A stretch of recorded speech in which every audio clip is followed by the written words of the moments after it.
1,75,000 MD ડ્રગ્સમાં પકડાયેલો આરોપી પોલીસને હાથતાળી આપી ફરાર થયો હતો, જેને પોલીસે ચલથાણ રેલવે સ્ટેશનથી ઝડપી પાડ્યો હતો. રિંગ રોડ કિન્નરી સિનેમા પાસેથી ક્રાઇમ બ્રાન્ચે 1,75,000 એમડી ડ્રગ્સ સાથે ઝુબેર ખાન, ફિરોઝ ખાન પઠાણને પકડી પાડ્યો હતો.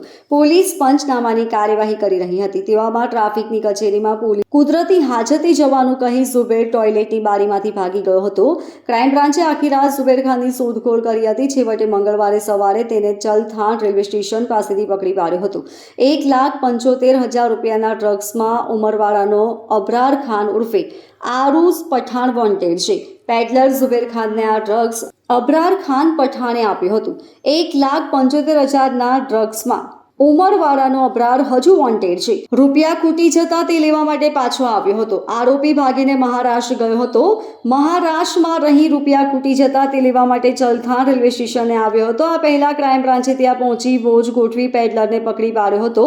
પહેલા આરોપી ઝુબેર ખાન ભાગીને અલગ અલગ રિક્ષાઓ કરી સ્ટેશન સુધી પહોંચ્યો હતો. Bureau report LK star news, Surat.